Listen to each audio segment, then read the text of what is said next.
All right, son, you ready? I'm ready. Not for the election. I mean, for the Patriots not to make the playoffs. Oh, I thought you meant for your intro. Well, I'm starting to resign myself to the fact the Patriots are not going to make the playoffs. Actually, I got to look up their odds because you know what? You're never out of it, especially if there's an extra team this year. Yeah, I know. Yeah, that'll factor in the extra team. Dude, because all these other teams, every year, we're always looking at these other teams, and it's like there's like 13 teams in the hunt in like week 15. Right. You know Plus, what I mean? they haven't played the Jets yet. Yeah. So, like that, Yeah. in theory, that's 2 wins. Right. The Dolphins is probably another. If you get to 9 wins, I don't know. The Dolphins you're like. Yeah, so like there's 3, that's 5. The thing about their schedule. So here's what lines up for the Patriots. So I mean, we're kind of just jumping into this. You didn't want to do an intro. Yeah, it's an intro. Fuck it. All right. So the thing is, welcome to Heat in the Kitchen, episode number 16. Heat in the Kitchen. Yeah, Heat in the Kitchen. So anyway, I'm Avi Shemto. By the way, this is Corey O'Leary rocking with me. Everybody knows you. We're on your Facebook page. If you didn't know, you know. Yeah, but this is also going to live on the podcast. So, like, you know, it's not just like a live Facebook show. Right. So, thousands of listeners, thousands now. That's true. But on the podcast, we just do the Facebook thing so that people can watch in real time and maybe chime in, whatever. It's rush hour. Nobody wants to listen to Felger and Maz bitch about the Patriots right now. I haven't listened to Felger Maz so long. But anyway, so let's stay on the Patriots. So, you know, this couldn't, if you're Belichick, like this couldn't have lined up more poorly, like for this year, right? As far as like A, all that dead money. Yeah. B, so like going to get guys. So obviously then COVID hits, right? Because they were kind of feeling it. And then also the fact, like, look, I'll say it just for anybody that doesn't really know out there that's going to tune in and listen to this. Obviously, I know you know this, but like the way the NFL schedule gets made, a lot of people don't know how that gets made. The NFL schedule gets made where like it's sort of divided into four groups. So like you play, like your division plays another division entirely. So like that changes year to year. So like you're always going to play the entire whatever. They're playing the West. NFC, sure. Right? So they're playing the West NFC West and AFC West. Right. Which like the NFC West is a tough division. So you're going to play that whole division. Right. Also, you're going to play your own division. Okay. Then also, and this is the part that's so tricky, is you're going to play everybody else in the AFC who finished in their division at the rank that you did. So if you were last place, then like you're honestly, the NFL does a really good job of finding parity. That's the biggest rule that finds parity. And the hard salary cap. That's why you can't change. They should never go to 17 games. The schedule's too perfect. It is too perfect. And the fact that like. So, like, last place teams, like, if they get better during the offseason, they also have the benefit of playing a bunch of other teams that finished last year. Right. But if you think about it, so if you're the Patriots, look at, like, so Brady's obviously a smart guy. He goes to a team that, like, they're not going to face the best team in every other division. They have all this talent. That's only 2 games out of 14, though. 3 games. No, 2 games. No, because, the Patriots play the West, and then they play the Baltimore and Houston. And? No, that's it. They play their division in the West. It's only 2 extra games. Is that right? Yeah, it's only 2. There's only 3 divisions per conference? No, 4. But you play your own and you play. Oh, because you're playing the entire other one. Yeah, that's true. Sorry. But it's still 2 games do make a difference. Right. So, right, exactly. So I mean, that's 2 out of 16. Yeah, right. So like 15%. Right. But like the point is that like Brady goes to a division where like they're not going to play the best, or to a team where they're not going to play the best. Right. And Belichick has dead money, a real ineptitude of talent, which again, that's his own fault. Yeah. I mean, and opt-outs, but defensively at least. The opt-outs were painful as hell. Yeah. And by the way, like people forget, like this isn't. Everyone's talking about like ESPN had an article today that was. Oh, they're loving this. Oh, they're loving it. But they were like, oh, the Brady Belichick divorce like looks worse each week for Belichick. So here's the thing, though, and they did cover this in the article, but I'm like, before I even read the article, I'm thinking like. Everyone wants to juxtapose this as though it's like this is indicative of how Brady is and how Belichick is. But Brady went to a team that was loaded with young talent, and then he recruited in a bunch of talent that wanted to play with him. Right. And Belichick was left with Brady's dead money, Gostkowski's dead money, Antonio Brown's dead money, which was a favor that he did for Brady, right? And this was more, in my opinion, more damning than letting Brady go. And I know that sounds crazy, but Van Noy, Collins. So, like, Collins, that one in particular really bothers me. And I'll tell you why. And twice now he's let him go. And that's my thing is, so I personally think, and this is where, like, I'm not always sure where the Belichick mystique separates from reality.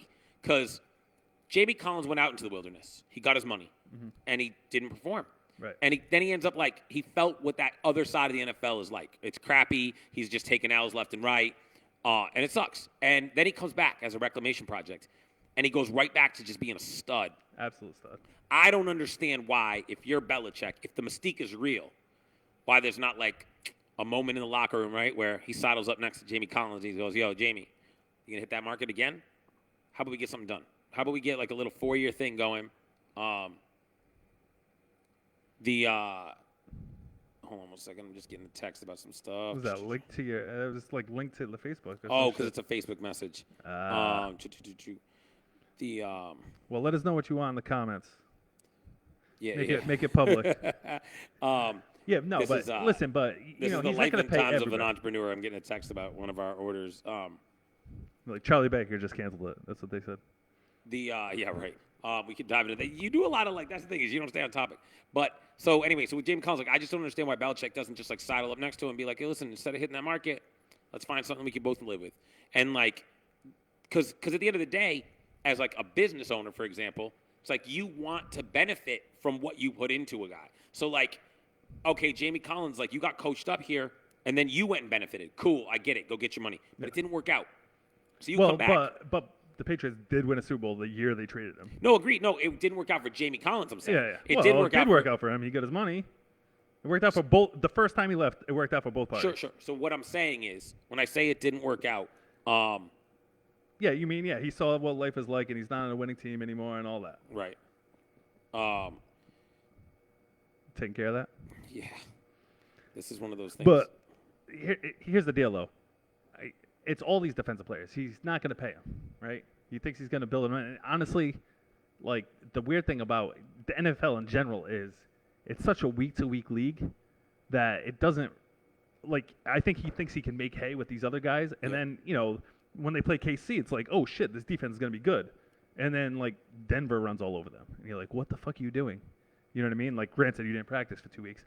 But it's like, well, how can you stop Patrick Mahomes for even a half? How can you stop that guy? And then teams like fucking San Fran and Denver can just do whatever they want, literally like 9 yards a carry. And I think they did adjust, clearly, because yesterday they did get some stops, and they took Chase Winovich out, and they took Anthony Jennings out, and these guys can't hold up against the run and blah, blah, blah. So I think he thinks he can make hay. He's just working through it right now, and well, now you're 2-5, so you didn't make hay fast enough. It's not like every year when we're like, oh, Belichick figures it out in September. Well, this year is September and October.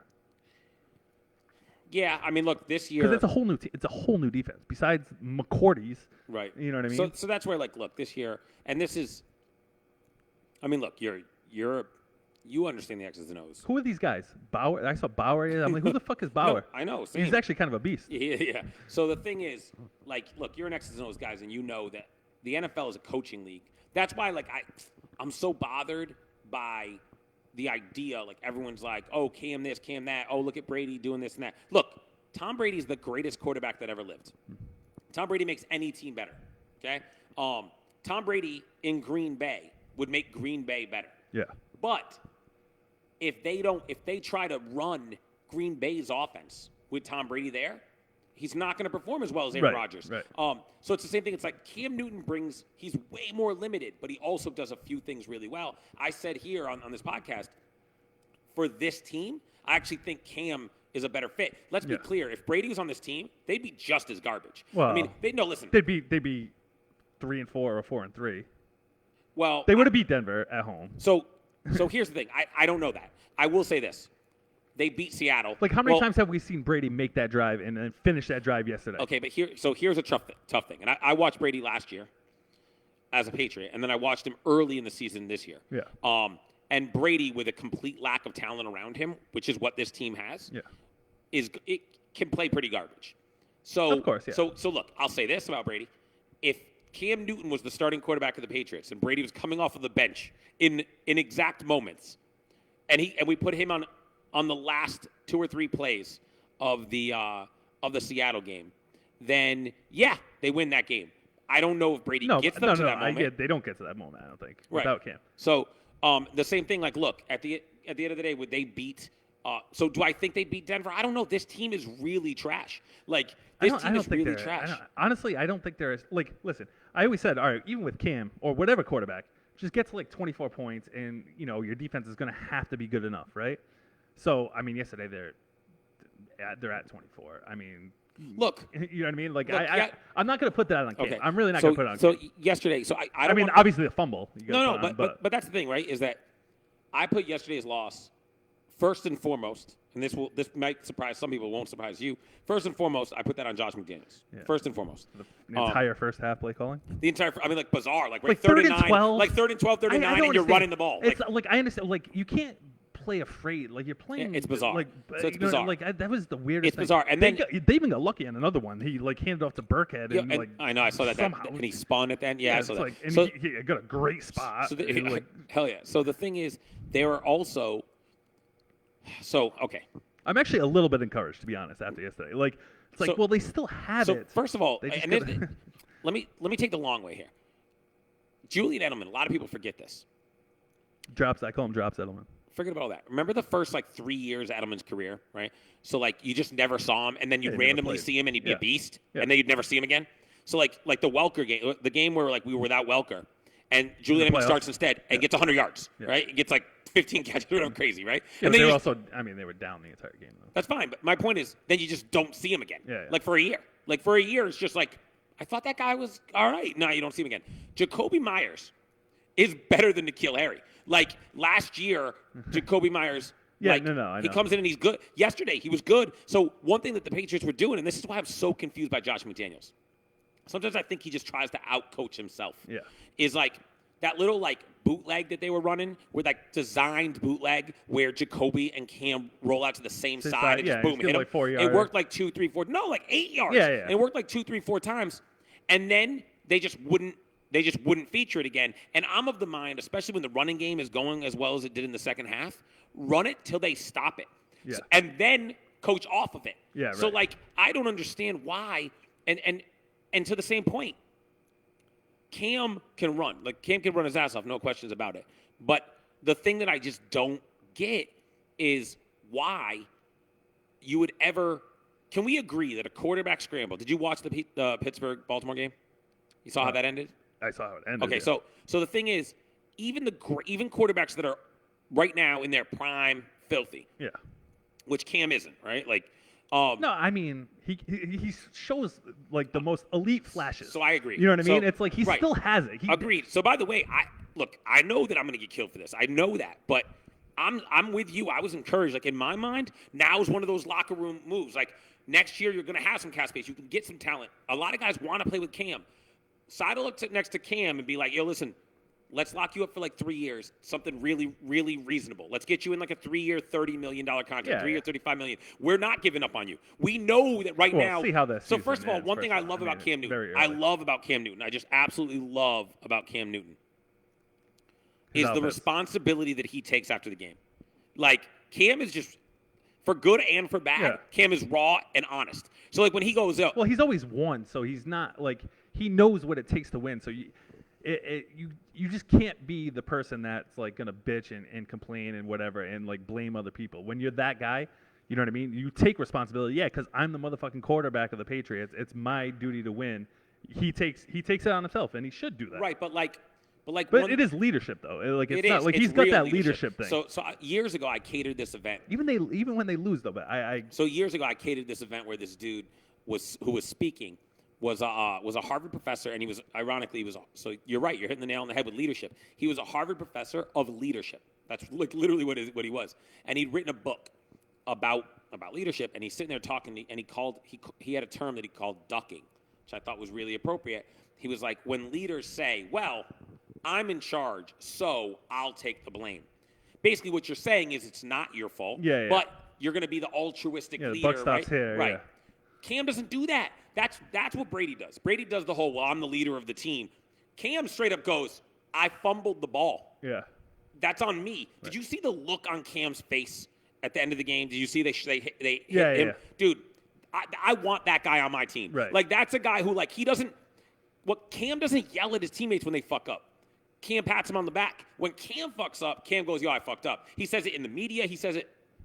I don't understand why. Look, what he did, and you knew me then, so like you know how I felt about that play with Carolina in the Super Bowl. I thought that was soft. I thought it was soft as shit. I didn't respect it. I saw somebody yesterday, like on social media, comment that like that he did it again. Yes. No, he didn't. He was trying to get that ball. Someone was like half on top of him. I mean, like, no, he fumbled it and he reached for it. But he reached for it. Like he reached for it. He couldn't get to it. Yeah.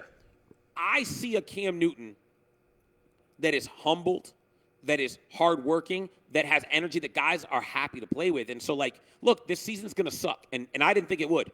And I still don't think it. Cool. Listen, all right, I hope they got the turn Jets, too, right? But sure. After that, they play Baltimore. That's the game, right? Yeah. Like if you're gonna be anything, if you're gonna even be in the hunt, you play that game, and then you see where you're at. You know what I mean? Because it's like. I don't want to say, Cam should be the quarterback of the future, but it's like, well, no. We sure, gotta see how the rest of the season goes. But if they don't go get some talent, man, like you need someone around it. Like how do these they other have teams? Enough talent to score though. How do these other teams? No, they don't. How do these other teams? I mean, they did yesterday. They scored enough yesterday. They had some drives in the second half. Yeah. How does? But there's also things like that drive to end the first half, where it's like. Ryan Izzo's wide open. He doesn't hit him accurately, so he has to dive. And now instead of running up the sideline and getting out of bounds, they have to waste the timeout. And now it's like 3rd and 1, where it's like, well, you would have had time and another timeout to go and score that touchdown, And now you're kicking a field, which even. Listen, Cam's throwing motions all off. Like there's a lot of bad things there. But then he throws that dime to Demare Bird at over the linebacker, and you're like, damn. Right. Just run this offense, Josh. What the fuck are you doing? So that's why I just think like Plus, Damian Harris is a beast. Yeah, he is. And so like that's the thing is you're 2-5. From this moment on, I just want to see like first of all, I want to see Josh McDaniels show us what you are. Show us what Cam is. Like at this point, for the first time in 20 years, you have nothing to lose. Yeah, I know. Cam should throw the ball 25 times next game, 30 times maybe. Damian Harris should just get the ball and let him run right up the middle. Like, how about this? How about let Cam work this thing out? Like, either he is or he isn't. Right. Enough of this. Like, we're gonna pick and choose our spots. Yeah, like That's Davian. hard. That's hard when like he hasn't thrown the ball in 11 snaps, and now he's got to execute that throw. He's sitting there going in live action, right? Like in live action, I haven't really played football in 2 years. Well, it's weird. The other thing is like when he does drop back though, there are a lot of times where he doesn't like look to move in the pocket or get out, and his like awareness is like a little bit off, and then he's like, not full speed when the rush is coming at him, and he's like, just kind of running for his life because he recognized it too late. Right. Where like we did get so spoiled with Brady in the pocket, like just his movement in the pocket. Agreed. You know what I mean? Yeah. So when Cam drops back, it's like he doesn't have that in pocket awareness. But when he looks to run and he's also looking to throw, like at the same time, like it's like he's unstoppable borderline. You know what I mean? Yeah. Like it's like, no, he has all the tools and just do it. Yeah. Do it like you did the second half of Seattle. Do it like you did the second half yesterday. And by the way, like you the can move the division really is like not that strong. Like the Bills did not look good. The Bills did not look good. And Josh Allen, like that throw that he made, what's his name? Jackson picked off. Right. Like that's typical. That's the Josh Allen we think of. Right. So I don't know. Like to me, even if it's not this year, that division isn't like this. Isn't some changing of the guard situation. I mean, the Bills are. They're good. I mean, yeah, and, they're good. They're not. We gotta see what Miami is too with Tua. Sure, but my point is, neither one of those teams is the new Patriots. Like that's not how it's going to be. No, not the new Patriots, but who are the new Patriots going to be? It depends on what they're going to do at quarterback. So anyway, right before clearly isn't ready. Right before I came over here, and I know you said you didn't see it yet. No. So Governor Baker announced some new regulations today. Some ones There's that going to be fans at Patriots games. Yeah, right. So some ones that I'm not a fan of, and I was like a little bit, and I've been again on this podcast a loud voice of like I don't blame the regulations. These ones are confusing to me. So now all like public places like restaurants, bars, anything have to be closed by 9:30. So like nothing open after 9:30. Well, the virus dies after 9:30. So right. So like that's the thing is like the timing thing doesn't make sense. Doesn't make it's not. Get-togethers in the home, like in personal homes, have to be 10 people or below. I mean And then and now outdoors is 25 or below. And what I couldn't find an answer on yet is what the capacity now is going to be for restaurants. So here, help me out with this one.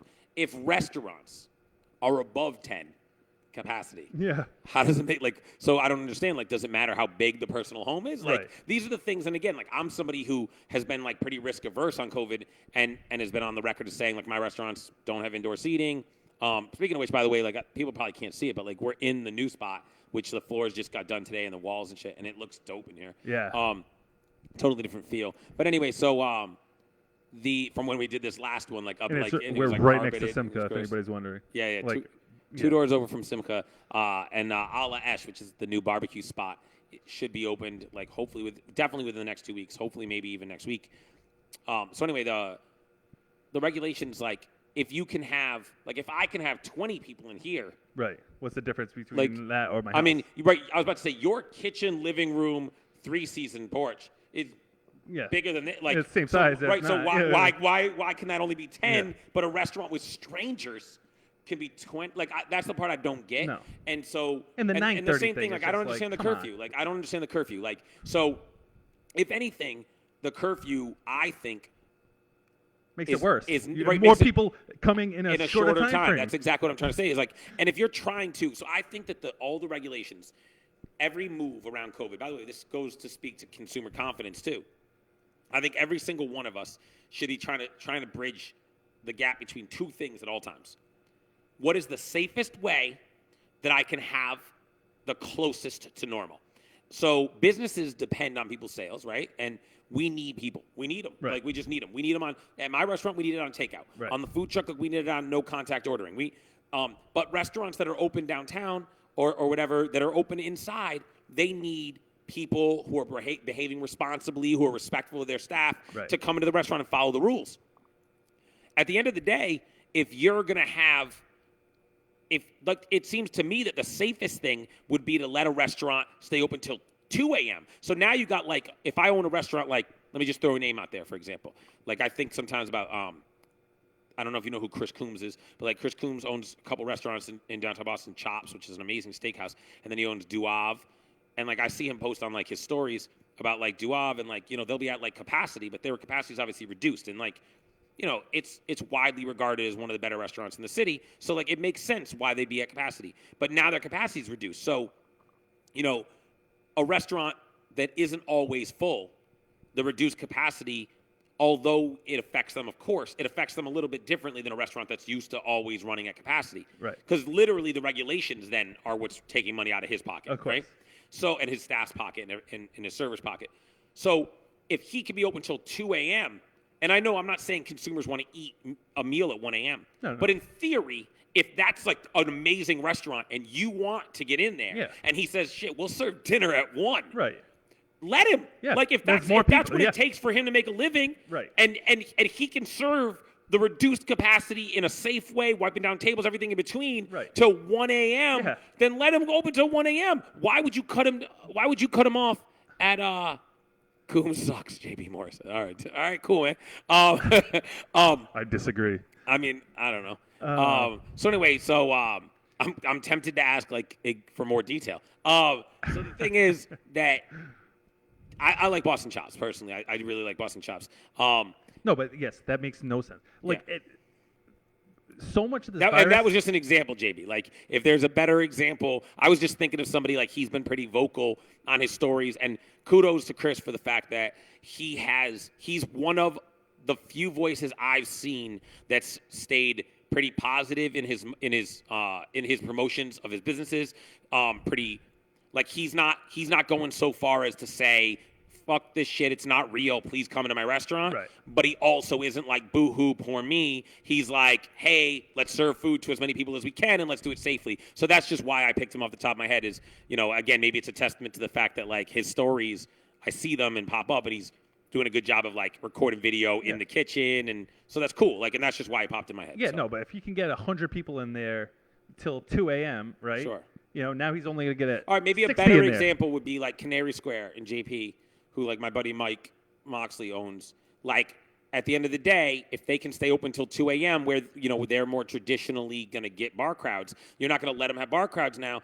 But if they can serve meals and beers to people until 2 a.m., they have a better chance of making a living if now they have to shut down at 9:30. And like, what changed at 9:30? That's the part that's Nothing. so frustrating. Well, they to did me. the curfew earlier in the year too. Not for restaurants, just for people in the city of Boston.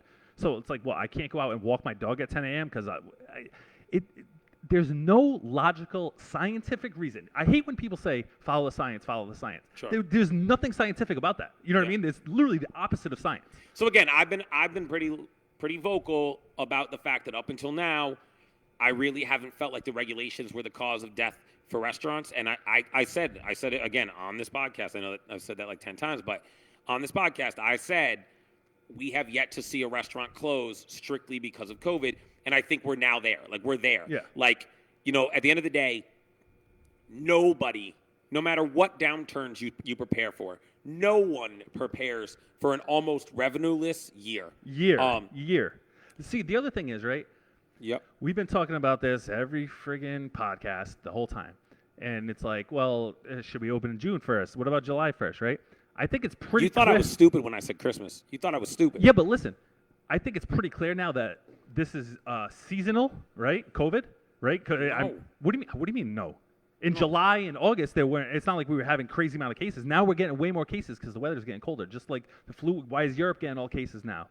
So it's not that it's seasonal. It's that we go indoors and it spreads more indoors. That's just a reality. No, we've been outside though. I mean, so if it was seasonal, listen. No, it doesn't. I'm gonna be honest with you, bro. Like I'm not telling you what you can talk about, but I'm in a headspace these days. Like I'm enjoying the conversation about the regulations. I don't want to argue about COVID. No, but like, why don't you think? I just don't. But like, so listen, it's not about like I get it. I get that you enjoy like the arguing thing. Okay, but like the thing to me is, like, you're a smart dude, so like sometimes it's hard for me to have to explain to you basic life things. So seasonal. Do you know how many people get the flu in June? None. Exactly. That's my point. And people did get COVID in June and July and August. The numbers are down, but they exist. No, that means it's about indoor spread, not outdoor spread. Like, if it was seasonal, people just we thought when this first happened that it was going to go dormant for the summer. It didn't. It just didn't. It straight up didn't. Right. So actually, we know less about it. It'd be a better argument. I'll rock with you on the argument that, like, we're starting to get to a point where now that we're testing so many people, not just people that get sick, you're seeing way more cases and way less morbidity. So actually, what we're learning is you or me might have had this, and the chances are better that me and you would have had it and not even known it. Yeah. Which in the spring we didn't Well, you know. especially. In you the have young spring, kids. right? Especially. But in the spring, it like legit felt like, based on the numbers, because we were only testing people that were sick. Yeah. Which, by the way, even then, but now only 25% of people were testing positive. That was a number that stuck out to me in the spring. Was like, hold on, we're only testing people we think have it, and only 25% are positive. Yeah. But the interesting thing is, so when we were only testing people that were sick, we always knew the numbers were going to look crazy because the only people we know of that have it are really sick. Yeah, so it's going to look like you get this shit and it's lights out. Now we're starting to see, and by the way, I don't want anyone to misunderstand me. This shit's real. I believe it's real. I've been super risk averse on it. My kids are remote. I don't want anyone to hear this and be like, Avi Shemtov thinks COVID's overblown. That's not it. But I'm saying as we're starting to learn the science, we're starting to see that, like, transmission is real. It wasn't seasonal like we thought it was, but it also is much safer outside than we thought it was. And no, I mean, no one ever thought it was like, unless you're close to somebody. Outside, you can be as far apart as you want, though. You know dude, what I mean? but you know that, like, in the spring, there was a time where the recommendation was, like, if you go jogging, you should be masked up.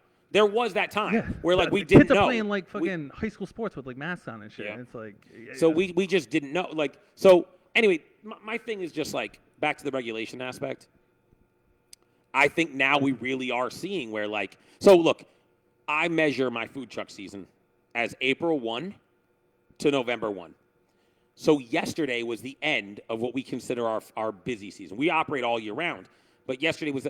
So for all intents and purposes, COVID took a year away from one of my companies. Yeah, right. It's already, like, it doesn't matter if they could solve it tomorrow, that this year is gone. Right. So financially, that means that my company and any company that runs like any food truck company, any seasonal company, like any place down the Cape, any place, we're now going to have to survive 2 off seasons off of one busy season, the one last year. Yeah. So These are the things that which I mean, these. gone. so my point is, when we see these regulations now, I understand that the spread is back, and I understand that it's serious. I find it interesting that under the governor's watch, DESE, like the Department of Education, is saying that any town that chooses to go remote right now, fully, will be subject to audit by the state. Like, that's their threat, to keep any district from just choosing to go remote unless they're in the red. And yet, under that same governorship, we're now going to have a 9:30 curfew. How are those two things in synergy? So in other words, send your kids to school, make them congregate in school, make your educators sit in buildings with strangers' children, or we'll audit you. But restaurants can't be open past 9:30. Listen, I just don't understand that. Like, are we a capitalist society or are we not? No. These are the same people that sent COVID patients into nursing homes. These aren't. Governor Reagan didn't do that. What's his name did? Cuomo. Yeah. No. Soldiers Home in Holyoke or whatever. Like, half the population got wiped out. He didn't sign an executive order like Cuomo. Right. Cuomo literally. So that's the thing about Cuomo. I mean, listen. I'm a moderate. I know you lean a certain way. I'm a moderate. I'm someone who, like, look, I don't understand, like, the worshiping of Cuomo. Like, when this is all over, they have the worst. When this is all over, they let him write a book. Cuomo will have to answer for the fact that he forced nursing homes, forced them by law, to accept people who were sick. And the reality is, there are people who lost their loved ones because they could not remove their loved one from that nursing home, and their nursing home was forced to. Like, that is terrifying. That is terrifying. Imagine your. I mean, our parents are, like, a little young for this, but imagine in 5, 6, 8 years, right? Yeah. Imagine your mom just broke her hip. Right? Not a huge deal, like, not the end of the world. You're a little worried about her, and you had to put her into assisted care for a while. And then during this, they forced the place to bring someone in who ultimately led to her death. Yeah. And this dude gets worshipped. And no, not only that, he straight up lies about it. They're like, no, he said last week, no, that never happened. Buddy, we've seen the fucking document, okay? Now you're writing a book on your leadership skills, and you go on your brother's program and laugh about it. First of all, fuck every politician on both sides of the aisle. Dude, if you do something stupid, they all suck. To do something so stupid as to write a book right now. First of all, let's talk about something. Let's talk about the fact that Congress, and again, Nancy Pelosi, I'm a moderate. I don't like corrupt Democrats, which, I mean, that's redundant at this point. You're a party that literally has super delegates. So, I thought about, and this is going to transition into the election. I'm not embarrassed to say I'm going to vote for Joe Biden tomorrow. But I will say this.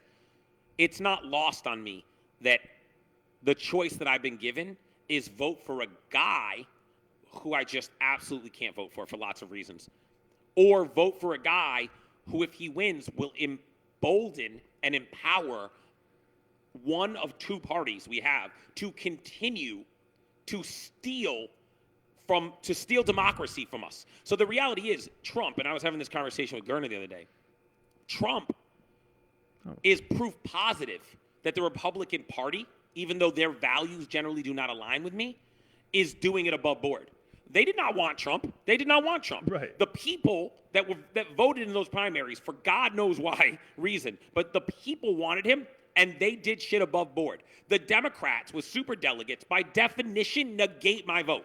They go, we don't care if you're behind Yang. No. We're not with him, so we're going to go do this. We're going to steamroll you. That's garbage. The other thing is, I mean, we're not going to get into the whole Hunter Biden thing, right? But there's clearly skeletons in Joe's closet. I mean, there's skeletons in everybody's. Okay, but listen, Democrats, you had 4 years to get your shit together, right? And this is the guy you roll out there, like someone like you can't act like you didn't know anything about Joe Biden's past or whatnot. Like, this is the guy you're really running out there with. I wish I could, we need staff that can fact check this stuff, because book thing is garbage, but the nursing home thing is misunderstood. Brittany says that's not true. So if that's not true, Brittany, then I'll rescind what I said. I mean, I'm probably still not going to be a Cuomo fan, but I'm not. Is this the Brittany I know? Yeah, of course. Yeah, no, Brittany. I think the media's got her hooks in her. So no disrespect, Corey. I'm probably going to lean. Between the two of you, I'm going to lean towards, like, Brittany's done the research. You tend to let certain media outlets get their hooks in you. No, I don't. That's the absolute opposite of what I do. All I do is read about this stuff every single night for like 3 hours. But that is the meat. Where are you reading it? What websites are you reading it on? Random Scientist. I've read everything. Like in medical journals, or are you reading it like in a publication? First of all, you can see the executive order online. Okay, the executive order that Cuomo signed that sent COVID patients into nursing. I really wish we were like big enough to have a producer who could fact check this. Who could pull it? Because if what do you you're mean? right, you can look it up. I'm not disagreeing with you. If you're right, look it up. Then you I'm wrong. Then I'll side with you. It was up there. How about this? What about when they asked Cuomo about the reporters have asked him about how many nursing home patients have died? We won't have that. He literally said we will not have that till November 4th. November 4th. That's when he said he's going to have it. This was like a month and maybe 2 months ago. It's like you don't even know how many people you killed. I mean, regardless. I mean, listen. First of all, he had a tough hand, right? Because the virus was clearly here and he didn't know about it. But Avi, I have a whole thread. I'll show you. I will say this. Hold on. We're being interactive. Brittany, I hope you're sharing this information with Tony, because that's just like his thing is every day. It's fuck Cuomo, fuck Cuomo. Listen. I could show you a thread of Cuomo quotes because he did a press conference every single day in March, right? I could show you quotes from every single day of what he said. Nothing to worry about. Don't worry about this. Don't worry about this. Don't worry. And then right down the line, and then, at the end of the month, he's like, he blamed de Blasio for shutting shit down. No, that's ridiculous. Blah blah. He reverse course 2 days later. You know what I mean? Like he's just going down to Georgia, right? Telling everybody to wear masks. He's out there without a mask. His brother was getting a haircut yesterday without a mask, by the way. It's just. They're hypocrites. Every politician is a fucking hypocrite. Every single one. Nobody has been good on this. Not one. Right? And this brings me to my next thing. So I think I don't know if I said it on this podcast, but originally when it first came out, I said if America can hold the death count under 200K, I think Trump's getting reelected. Well, we passed 200K. Mm-hmm. So it really is so hard to predict because of the polls 4 years ago got it so wrong, right? And the polls this time are the same. And you see these massive Trump rallies. Massive. So you're like, wow, all these people are going to vote for Trump. But at the same time, it's like, could the polls be that wrong again? Didn't they learn their lesson 4 years ago? Yeah, so the two people that, and I'm sorry, I was trying to read this about the department. No resident shall be denied readmission or admission to the nursing home solely based on a confirmed or suspected diagnosis of COVID-19. That's clear as day right there. Our nursing homes are prohibited from requiring a hospitalized resident who is determined medically stable to be tested for COVID-19 prior to admission or readmission. Yes. Okay, so then on May 10th, though, he reversed it by executive order. Okay, well, either way, you quarantine the sick, right? Yeah, but I mean, Brittany, I'm just reading this here. I don't know if this is right or not, but no, that's right. It says here, this is exactly on CNN, by the way. This is on CNN. And the Associated Press on May 21st wrote, more than 4,500 recovering coronavirus patients were sent to New York's already vulnerable nursing homes under the state's advisory, which is a mandate put out there by Cuomo. Again, I don't know. Half the deaths in Massachusetts have been in nursing homes. No, I know that. I mean, in general. So the only thing I will say is that, according to Cuomo, it was prevented. It was set, like, the advisory was meant to take place if the hospitals ran out of beds, and they never did. So supposedly, but again, I don't know how much of this is true. No, of course. So okay, he's a liar. Here's another question for you. By the way, do you remember DJ Special Blend? No. Remember the Eclectic Collective? Yeah. Remember the DJ that was in the group? Nah, I don't know. My memory's foggy. Bro. My memory's foggy. How bad a memory do you have? Listen, it's music. You don't see them. Yeah, but no. We used to see them live all the time. I mean, you saw them like once or twice. I feel like you hung out in rooms that anyway. Yeah, probably. Yeah, and by the way, I think like a couple times like for shows that I did, he rocked definitely, like he was DJ. DJing. Like, no, definitely. I'm saying I don't know what he looks like though. He just so he's out in I know he's in California. I don't know. I want to say it's gotta be LA. In the LA area, but he's got like this crazy truck. Like he built out like a whole truck. Oh, special blend. Yeah, Yeah, special blend. Yeah. So like he built out this like this whole truck where he does like mobile DJing, and it's crazy. Like it's honestly it's a cool thing. And during COVID, he's doing some cool shit. So yesterday he just like posted on Facebook, like he was out there, like it's all on video. He's out there like doing an event, and he started playing like, have you ever heard the song "Fuck Trump"? Nipsey Hussle and I don't know who the other. I want maybe Young Thug or whatever. You never heard the song? No. Like, You got to put me on to Nipsey, by the way. Dude, you got to listen to Nipsey. So so he's playing this, and just like a bunch of sheriffs like just walk up on him, and like he's easily as far away from the closest human being as I am from that freezer. Like he's at least 10, 15 feet from a human being, and he's up on a truck, by the way. And the police just like walk up to him, and like I can't hear the conversation between them and him, but like they take him into custody, and it turns out like he gets arrested and charged with. So by the way, during the same time, another mobile DJ is like in the vicinity, not bothered at all. And they charged him with like failing the social distance and not wearing a mask. By the way, in the video, he's wearing a mask. Like he's wearing a mask. And California. It's just fucked, bro. Like it's fucked. It's like no, but my point is like that's definitely not COVID. Like that's not real COVID issues. If it was, they would worry. Like by the way, the sheriffs are walking past a bunch of people who probably look. I think that's a bullshit charge, but could be charged with that and not him. But listen, this is the type of thing. I just saw he hit like on this, and I felt like mentioning that. That's the shit that like I get nervous about because that is actual fascism. Right. No, what I watched on that video, we talk about this all the time. Fascism. Like people love to like throw the fascist term at Trump. That's actual fascism right there. Right, but arresting someone for doing nothing wrong. Right, but literally doing nothing wrong. Right, but let's be very clear. Why do you think that they arrested him? Because there's some order that says he can't host the whatever. No. So you're missing what happened because they didn't shut it down. They didn't stop someone else who was doing the same thing. They arrested him because he was playing the fuck Trump thing, and people. It was at a Black Lives. It was at a Black Lives, not a rally, honestly, but like more of like an event. All right. So like, no. The point is, you're making the point that is fascism, and that is Trump fascism. Like that is like I watched an American citizen be taken into custody by law enforcement. Not federal law enforcement. So I mean, they weren't federal law enforcement. Yeah, so how does it have anything to do with Trump then? All right.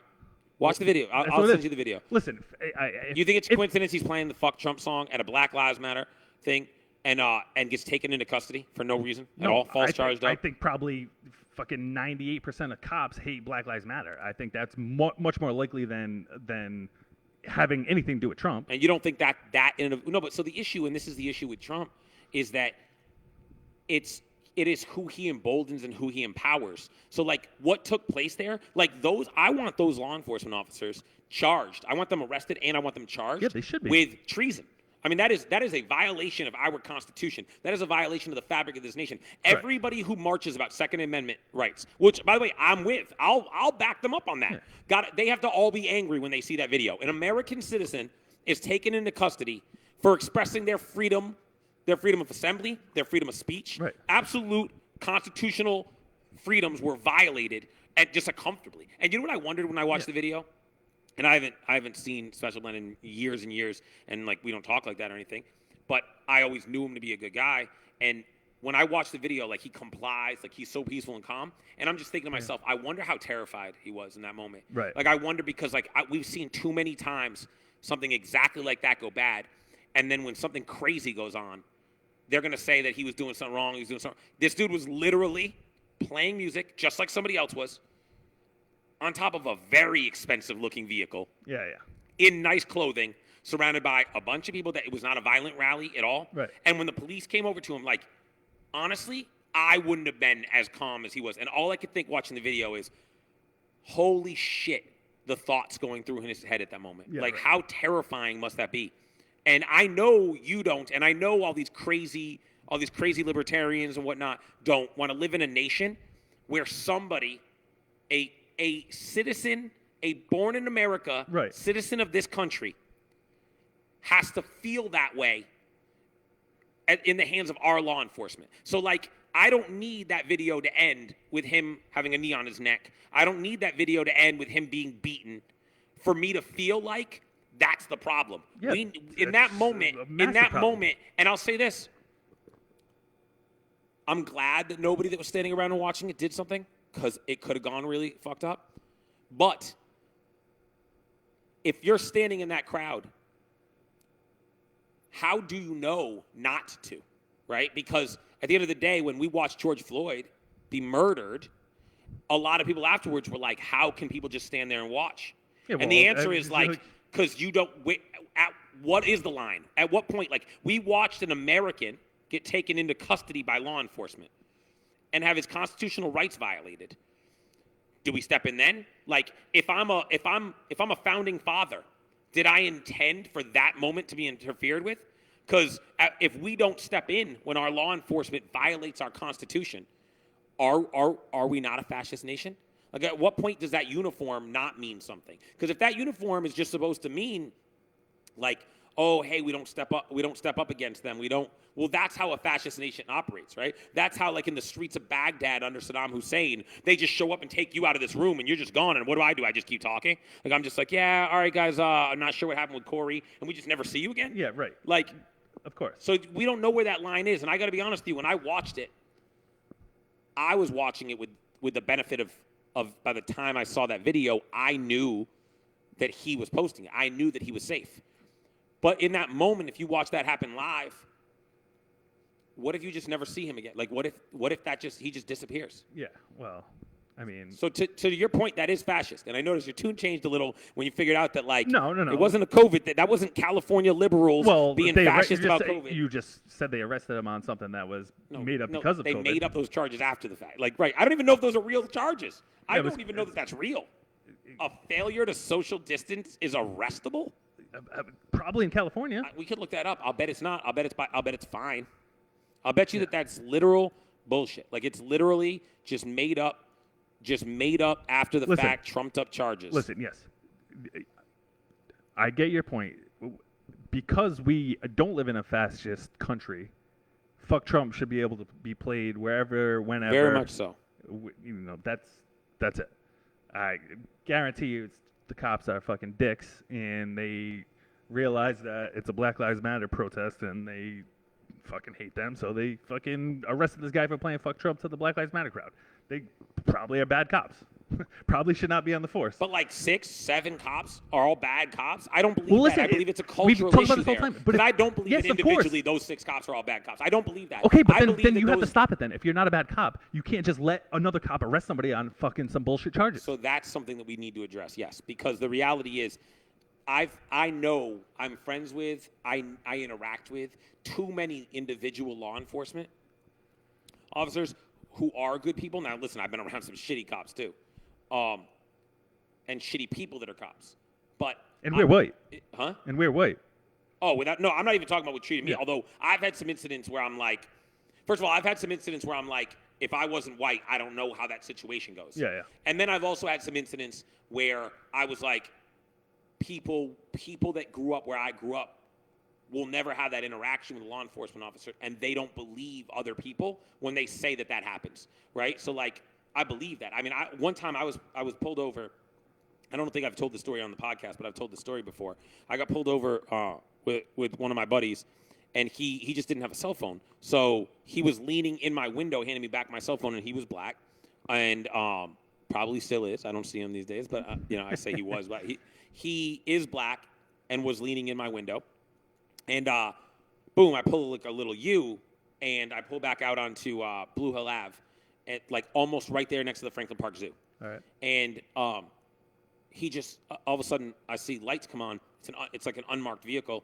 Guy jumps out, and I think if I've told the story before on the podcast, I don't think I have, but I always feel like it's important for me to just walk you through my psychology. What I remember is that he was wearing a Yankee jersey. So he was like a big dude. He was wearing a Yankees jersey. And he pulled his badge out from like a necklace underneath his badge, and he kind of like threw it out. And he just like comes up, and I had done something stupid with a roommate of mine like a couple days earlier, like a week earlier, and been kept overnight. So like I had like the little bag that they like put your shoelaces in and all that stuff. And it was just like sitting like in shame on like the floor of the shotgun side of my car. So the police officer pulls me over and he goes, Oh, you been through this before? No, before he could even say license registration, he sees the bag and he's like, you just get out of jail? And I was like, I spent 22 hours and I like told him, gave him all the information. I'm like, listen, he goes, what was the black kid doing leaning in your car? So that friend of mine is a very good kid, like not in anything that he shouldn't be into. Great kid. So like I just was like, look, he lives right around the corner. He lives there with his aunt. He doesn't have a cell phone. He was going in to get his haircut at the barbershop. Yeah. We just came from a studio. I dropped him off to get his haircut, and he needed to call his aunt. He borrowed my cell phone, gave me back my cell phone, leaned in the car to say goodbye. All right, sit tight. 2 minutes later, he comes back over. He goes, don't hang out in this neighborhood, and just tells me leave. Yeah. And that was it. Right. Now, I was, in the end, it ended up being okay. And I'm sure a big part of that could have been what I look like, could have been how I speak, quite honestly, right? But I also have Your friends car of didn't mine. smell like weed or I also, anything. right. So I also have friends of mine who, if I tell that story to, especially at times in my life, would think like that's Avi kind of being a punk and like making it sound worse than it was. Yeah. And the reality is, no, that's exactly what happened. So I think to myself, roles reversed. My buddy, was driving the car, right? And he's the one that does the U and gets pulled over. How's that go, right? Like, He's getting searched. does he end up out of the car? How does that go, Yeah. right? Like, he sees the bag. Does he assume, like for me, I remember that I used some coded language, to be honest with you, when I spoke with this police officer. I told him that I was in college. Like, I felt the need to tell him that I'm in college. Yeah. It's like I wanted to paint a picture for this police officer because even at 22 years old, I was very aware that if I could paint the picture to this police officer of who I was, where I come from, that he would be easier on me. And like, I'm not proud of that, but I know that to be true. Yeah. And so like to me, I think that But speaks truthfully, volumes. like your buddy, if he was driving the car, he should speak in the same way, right? So it's like listen, it's not your duty to, right? But anytime I've ever been pulled over, Sure. or you know how many times I've been searched in my life? Like honestly, like probably 5 or 6. Okay. From the mean streets of Dub. Yeah. But even I've been searched with a black kid. The black kid definitely got searched longer and harder than I got searched. And that's what I'm trying You know to what I say. mean? Yep. So it's like, yes, Bro, when I was in high school, I got stopped like 7, 8, maybe even 10 of us. We're doing something we shouldn't do, like, and whatever. We got caught. There was weed. Some police officers, get us in a circle. And this police officer, like, they ask everybody for their license or whatever. The truth is, like, they know some of us. Like, they know me. Yeah. And my buddy, his family was from Cape Verde. He was born here. They go, yo, where are you from? And he goes, I'm from Sharon. Main Street. He goes, no, I'm from Sharon. They said, who do you live with? That was the follow-up question. Who do you live with? He goes, my mom and dad. His dad was successful. His mom was like, what? And How is this relevant? they go, and then they're like, show me your license. And they like looked at his address on his license. And it's funny because like at 17 years old, we all thought that was funny. Like, even he sort of like pretended he thought it was funny. Right. I'm sure he didn't. Like, Yeah. I'm sure that he was just playing along, but like that was something like we busted his balls for. Like we Right. were like, oh, yo. Literally, the only like- difference between him and you is the color of his skin. 100%. So and it's quite like- honestly, another big difference was out of the group of 10 of Yeah, us, he's he was by more far, straight he was edge. way more straight edge than me. Yeah, right. Like, you know what I mean? Like I was a problem and he wasn't. Right. Right. Right. And I just remember leaving that Like interaction a and having it 17-year-old not Avi, occur to me. a 17-year-old Avi, if he's black, very easily could have got popped.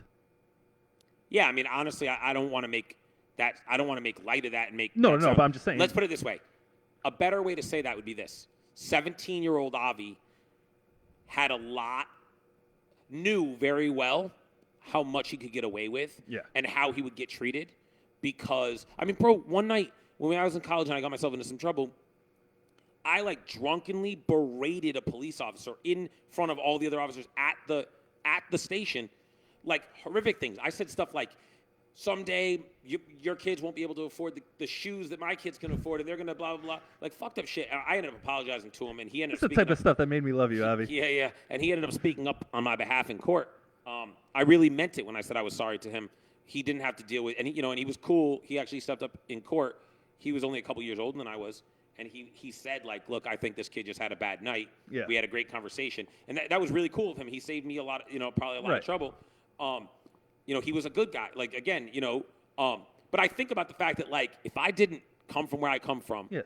There's wasn't so a many student in examples college, of it didn't look the like other I way. look, how would that have gone? Right. Like, I was aggressive and angry. Yeah. And I know that the psychology behind that was I knew I could be, right? Like I knew, I look back at like interaction in when I was in high school, like I was a real dick to police officers sometimes. And I look back and I'm like, there was a safety in it. There was a safety in it. Like I knew I could be a punk ass and they couldn't behave that way. Right. A former friend of mine who was a police officer once told me an interaction that he had where like a guy, and he was in uniform on duty, police, and a guy was like getting real loud and like threatened, wanted to fight him. And he's like, "You're lucky you got that badge." And this dude he's tough, like he could fight. Yeah. You probably remember him. And he said to the guy, he goes, "I'm lucky." He's like, "You're lucky." He's like, "This badge is doing more to protect you than it is to protect me." Yeah, I'm sure. And his point was well taken. Like, you're talking to me like this because you know that you can, right, and I can't. Right. But the problem is there are a lot of interactions where that's not true. Right. If you don't look a certain way. Right. Right? So, like, at the end of the day, to revisit the original topic, like, watching this video,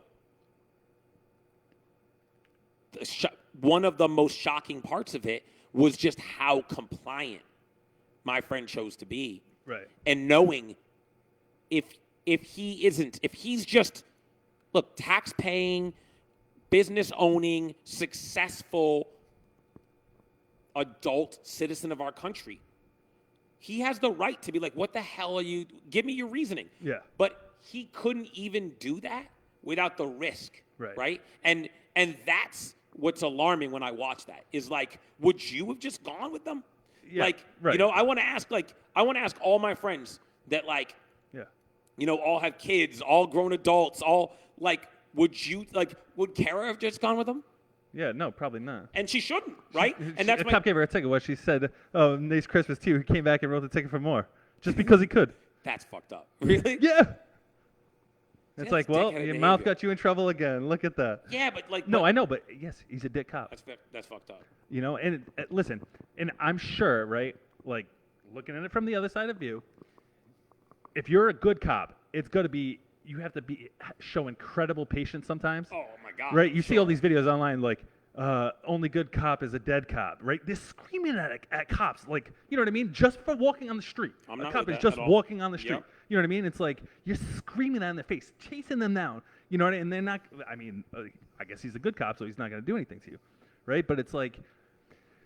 No, listen, it's tough. But when you watch a video like that where 6, 7 sheriffs in a coordinated effort violate somebody's constitutional rights, you have a hard time defending.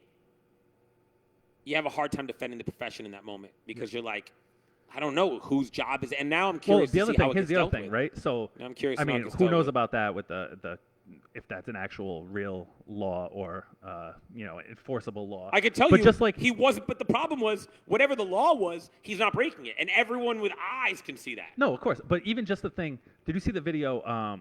So De Blasio and Cuomo, they think the Orthodox Jews are a major problem in New York City. And they had a plainclothes officer. I think they probably are. In a synagogue. They were, I guess church was in session, taking pictures like in the window. Temple. Taking pictures like in the window. Plainclothes, you know what I mean? Like you're seeking them out and seeing it. But I'm like, at what point is it like, oh, I'm just following my orders, right? Like, well, at what time is those orders fucked up? You know what I mean? Like you can't just always think that, oh, the government said it, so we must comply now. You know what I mean? Like we cannot keep going that way, where it's like just whatever the government says, you have to obey. We can't. So, if you're in that spot, DJ Special Blend, yep. You go with the cop, right? Because you don't want to be that person. You don't want to be that example. And because in that moment. But what if next week it's all 10 of the DJs on there? You know what I mean? Then it's the following week you can't have that. You can't have those dance parties. So that's why, like, we need to talk about it. That's why those officers need to be held accountable. That's why, like, there needs to be an after the fact handling of it. I don't think that you can. The problem is Get like public tribunals. Like, not just because right, if it's all systemic, Yep. right, you can't just let the courts take care of it because they're just gonna go along with what the law says and what the officers, they're gonna err on that side, right? You have to have it. You have to have some openness with the community, right? So like there's a lot of talk about community policing, defund the police, blah blah blah. So like, all right, if what is it? Is it Camden that does community policing now? Remember we had this discussion already. I don't know. But it's like, well, all right, if it worked Camden, and the murder rate went down and it actually worked and the citizens are more trustworthy of the cops. Okay. If that actually works, then we should go more towards that, right? Right. But then it's like, well, I don't know. It's we're in this whole new world where you say defund the police. You saw the guy in Philly get shot, and they're like, why didn't you use a taser? And the commissioner goes, they don't have tasers. We don't have that in the budget. So it's like, well, all right, what are we going to do then? Yo, do you know any smart people that are pro-Trump? I know a lot of smart people. So what do you say, Jerry Callahan's smart? That's a good example. That is a good example. Well informed. Yeah, that's a good example. Yes, Jerry Callahan is smart. Listen, it's always a thing with Trump, right? It's only because it's Trump. But if it's a policy versus a person thing, right? A lot of people are voting for policy and not the person. And I know you think that's completely wrong. Time out. We got to stay up. Okay, so we have to stay home from 10 p.m. to 5 a.m. Oh, there's an actual curfew? Yeah. There's an updated stay-at-home. No, it's an advisory. Oh, sorry, an advisory. Hey, way to go, guys. Way to go. What does that mean? Listen, this is just... Like, what does that mean? An advisory. It says, okay, beginning on... Oh, good news. It's not till this Friday. Oh, yeah, thanks. Beginning on Friday, November 6th, all residents of Massachusetts are advised to stay home between the hours of 10 and 5. So first of all, most people stay home between 10 and 5 anyway. Let's be clear. Most people are home between 10 and 5. Listen, this is the way everything's going. It's like an entire power grab by every friggin' governor and mayor and whatever. They all just... dude, part of this is to use remote modes of communication, like phone or video chat instead of visiting friends or family. Yeah, okay. I mean, all right. So, like, Thanksgiving's a great example, right? I mean, I'm not doing Thanksgiving with people. Okay. So, I have somebody in my life who has stage 4 cancer, right? Okay. Yep. Should I avoid seeing them? You know what I mean? That's up to you. No, of course it is up to me. I'll be honest with you, like, my opinion, that one's hard. So, I guess I don't know. Listen, we talk a lot about my personal life. I don't know how much you want to put your personal life out there. Yeah, well. Like, I don't want to. But, like, if you're comfortable, here's my opinion. If I were in your case, I would probably do stuff like what we're doing right now a little bit more carefully and not interact with basically anyone short of your wife so that the two of you can spend all the time with him that you guys want to and that he wants. Because ultimately, you should be spending your time with him. You should do Thanksgiving with him. Of course. Like, you should be in his life every day, and you guys do a lot for him as well, and vice versa. Right. And so, like, yeah, I guess my advice would be, like, to include him in your bubble and for you to be extra, extra careful. Because, like, it would kill me if, like, an interaction I had with, like, an event guest, which I'm super, super careful, and I keep my distance and all that. But, like, it would kill me if, like, somehow I get sick and then you get sick. Right. And now, because, yeah, it's going to go much differently for him than it is for me, maybe. I don't know. It could go really poorly for me. But yeah, so I guess that's my take. Because I do think, like, by the way, that would be a better advisory. Would be, like, anybody who doesn't have to be interacting with people. Like, you could do, you're fortunate. You and your wife could both do your jobs from home and shit. Right. And, like, for you could very easily be, like, in your home or in their home and pretty safely be between them and, like, you and, like, whoever else they want in their life day to day, right? Like, their other children, whatever, depending. I don't know what your brother-in-law does for work, but well, he just had another baby. I didn't know he had one before. No, not Steve. My bad. No, Yeah, I was talking about Steve. Yeah. No, Catrice had a baby. Okay, so I knew that she was having another baby. Boy. Yeah. Boy, yeah. Yeah. Oliver. So 2 boys now. 2 boys, yeah. Oliver's the new one? Yeah. It's cool. It's cool. What's the first one? Maxwell. Oh, they went super old school with names. Yeah. Maxwell and Oliver, huh? Maxwell's the shit. I'm sure he's a cool kid, but like Maxwell and Oliver. Actually, I'm surprised he's a cool kid, but that's good to hear. He's the coolest. Is he? That's pretty dope. But But Steve doesn't have kids. No. Yeah. So I was saying Steve, like I don't know what he does for work, but like. Yeah, but actually, well, I say he doesn't have kids, but his girlfriend has 2 kids. He's actually pretty good with them.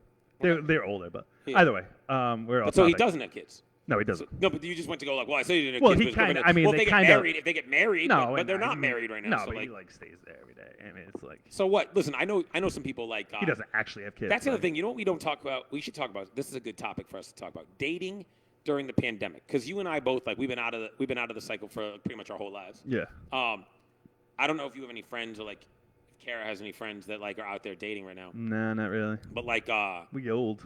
Yeah. Well, it's funny though, because like I know some people No, specifically who like I guess they're probably settled down now. I don't know exactly, but I could think of a couple of her friends that probably would be out there a little bit if they were single right now. For sure. Yeah. I mean, so they have no problem getting out there. Right. So I know some people, and it amazes me. I know some people like who have like met people, had relationships, broken up, and then met people and had relationships all during the pandemic.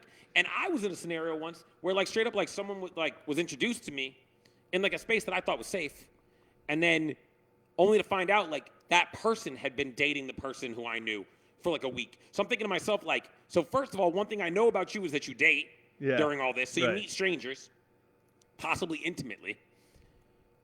This person also, up until a week ago, was probably doing the same.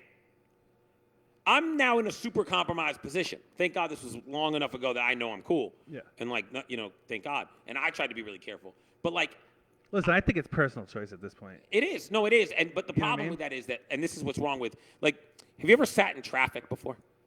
No. Okay. Well, you're the only one. But I asked. Paris, you saw Paris traffic jam?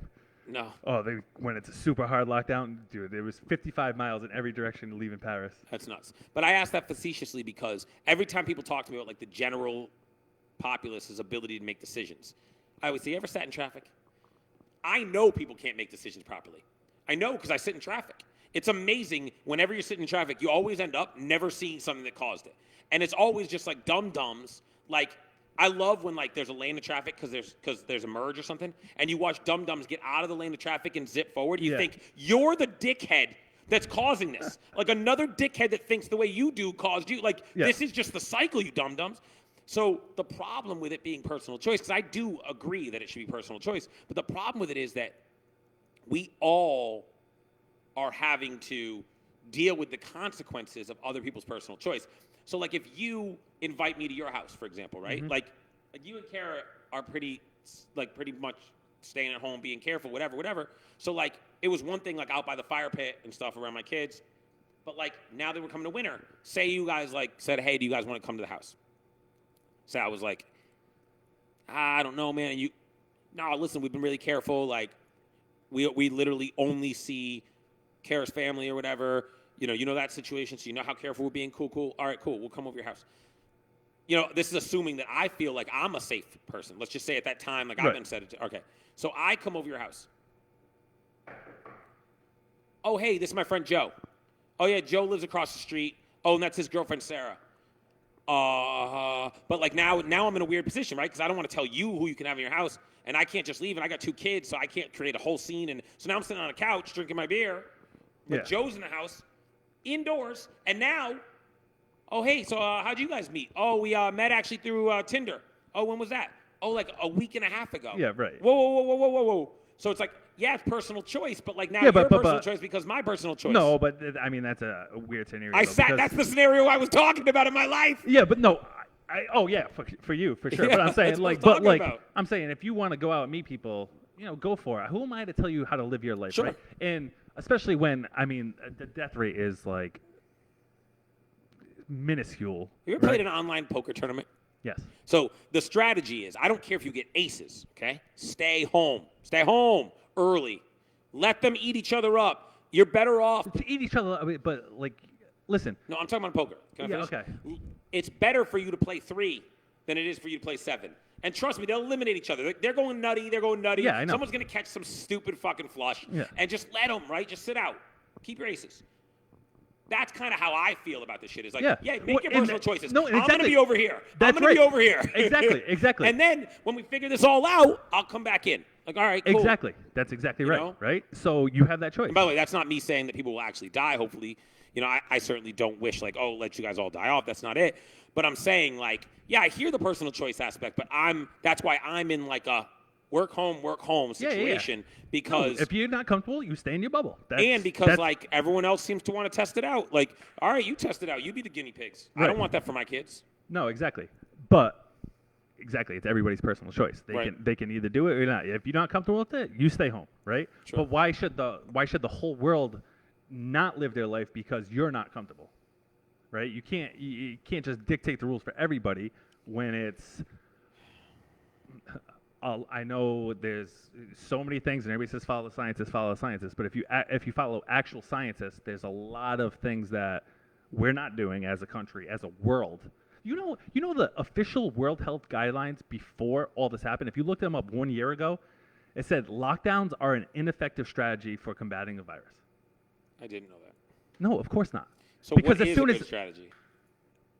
A virus is going to run through the course, right? So if you want to if you want to prevent, pretty terrifying. Yeah, no, exactly. There's a million things.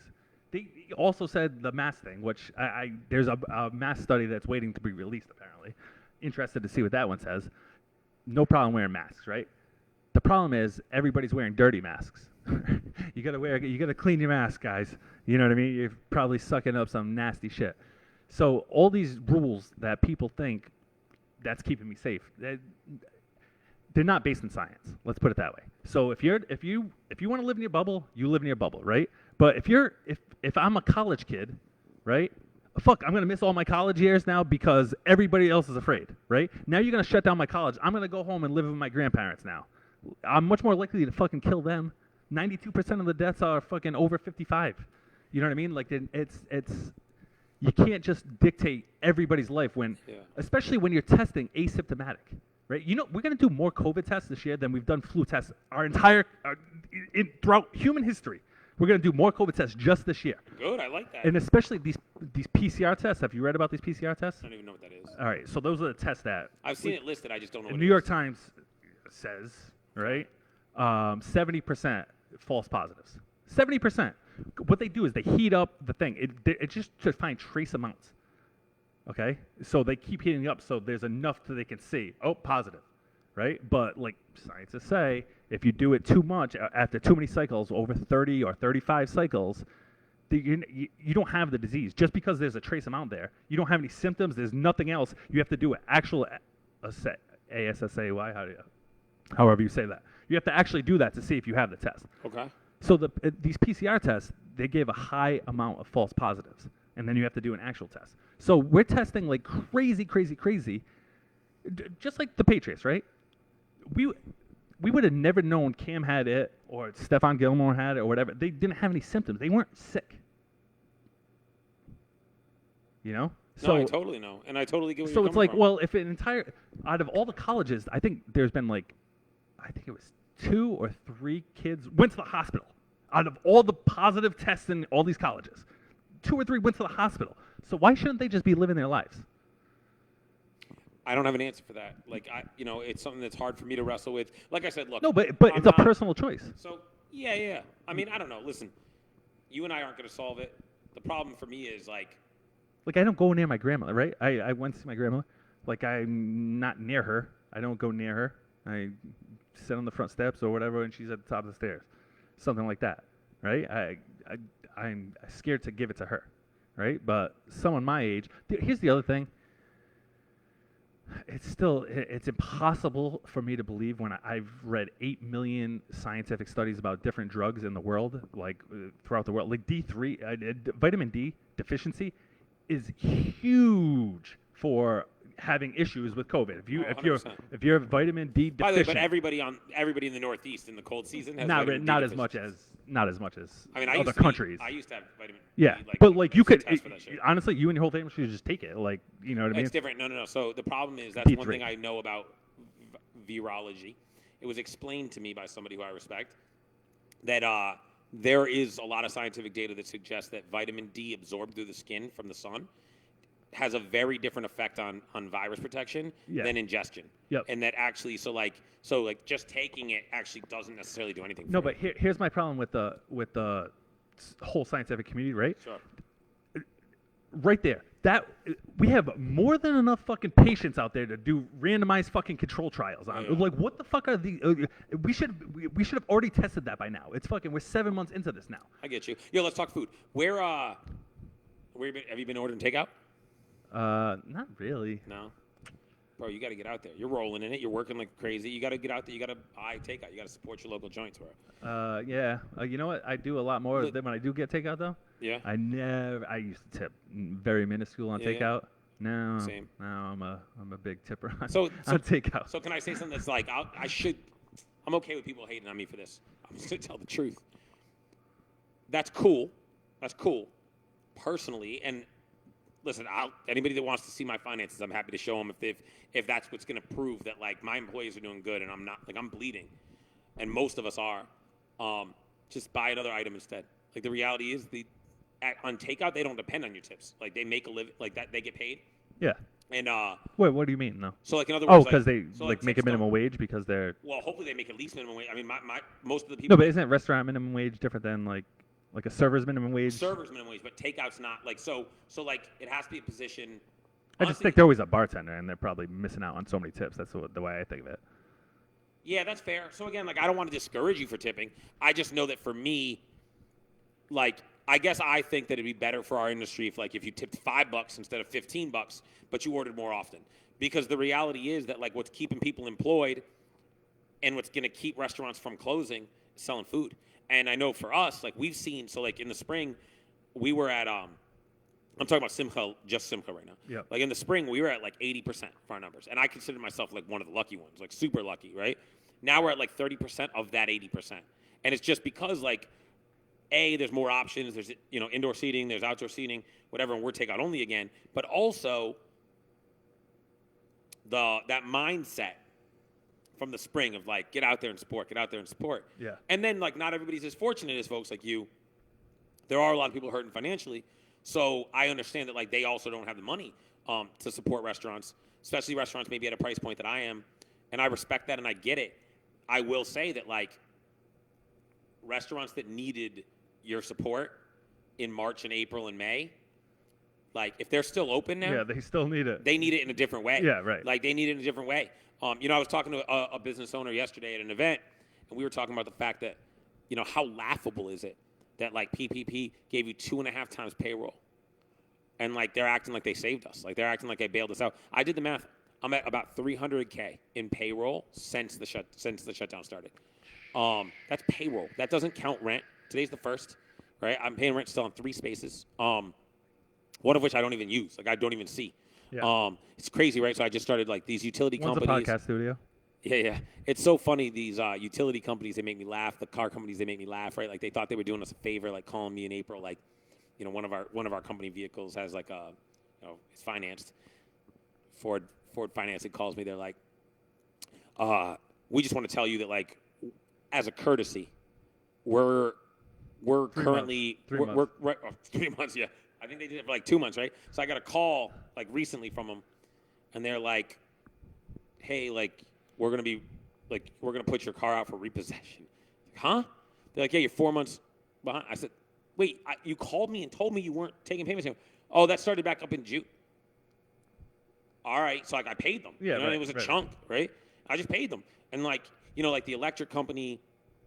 They're back getting paid. Dude, they're like, all fucked. There was a story about all these companies I that think like it was, started out like I trying wanna to say be it was like Ford. good to us. There was somebody. It was a hiker. Somebody went hiking, Yeah. and they fucking they repossessed her car while she was out hiking or whatever. I don't know how they they must have had some tracker or some shit.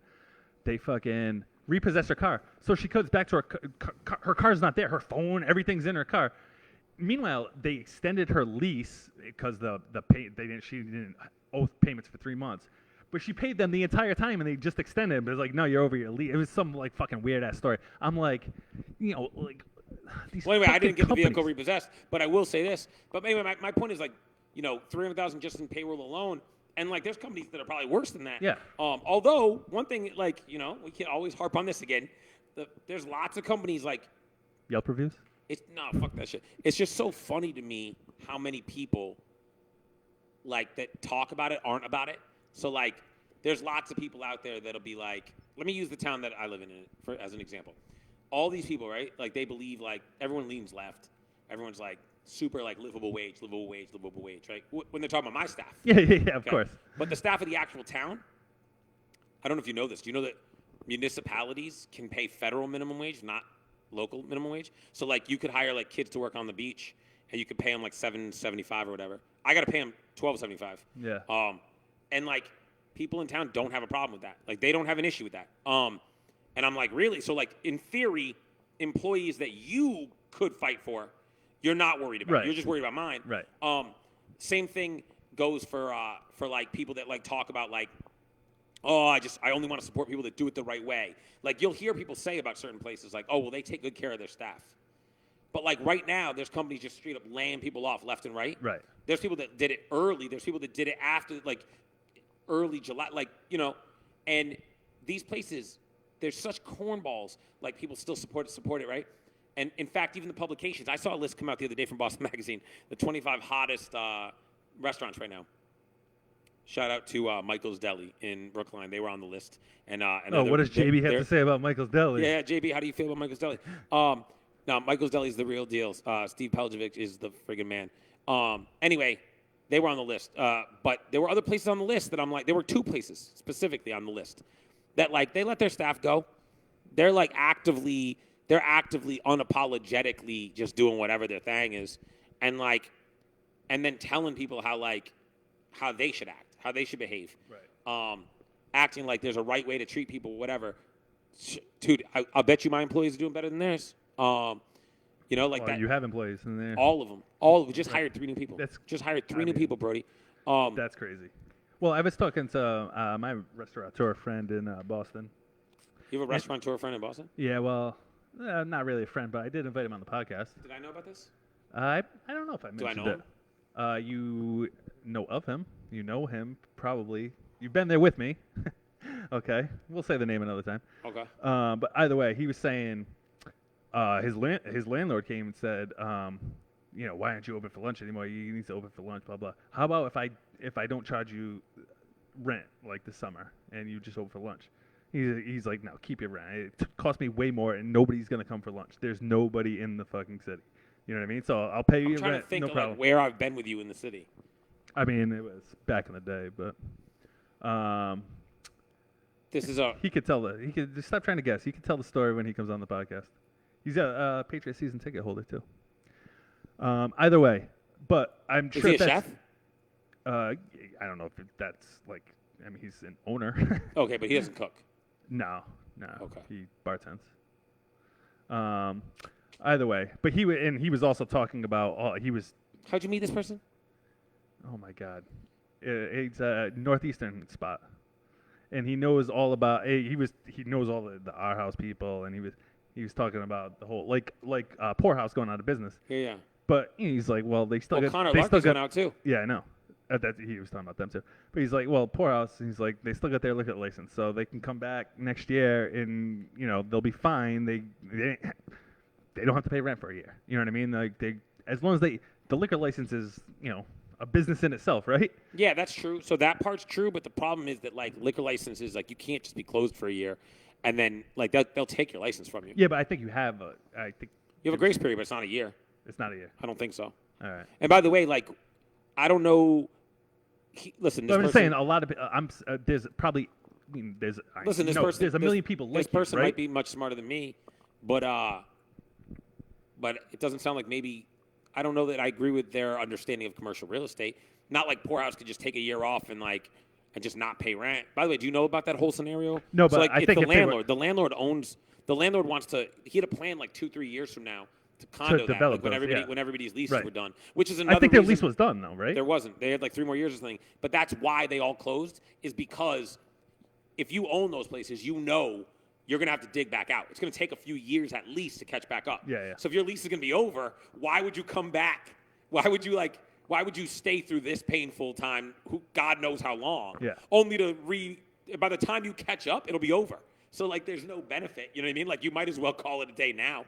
Reopen somewhere where you can get a lease. Yeah, no, that's what I think that was the point. Oh though. yeah. That they could take their liquor license with. Okay, that's cool. That's you know cool. what I mean? Now, Yeah. now you know, I lease is follow up, now. and I follow. now you know. I follow. But how many people are like Avi Shemtov, right? Where they have to pay rent, right? You got to keep your payroll going. Paid it all, baby. You know what I mean? All. And now the big bad government just said, yeah, but make sure you get your business done by 9 o'clock.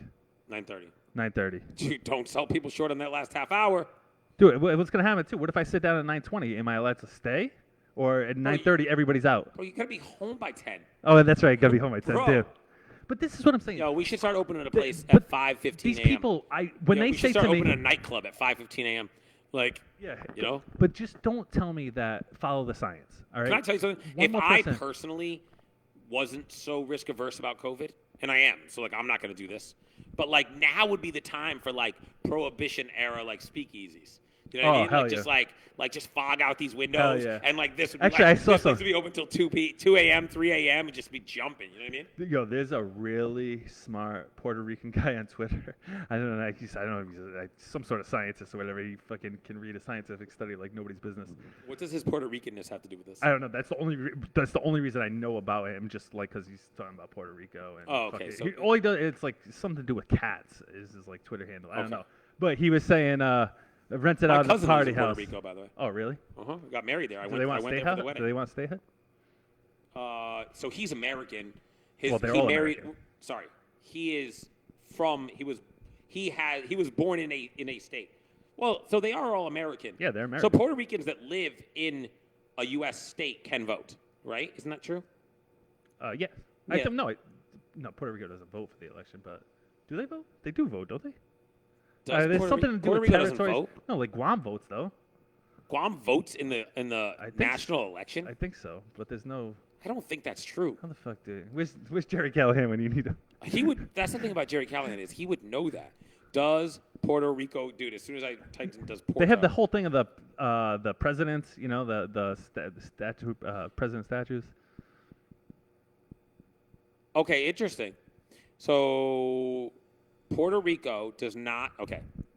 Something to do with territories and hold on. something like that. Voting rights of the United States citizens in Puerto Rico, like the voting rights of residents of other United States territories, differ from those United States citizens in each of the 50 states. Residents of Puerto Rico and other U.S. territories do not have voting representation in the United States Congress and are not entitled to electoral votes for president. Right. The United States Constitution grants congressional voting representation to the U.S. states, which Puerto Rico and the U.S. Territories are not, specifying that members of Congress, blah, blah, blah.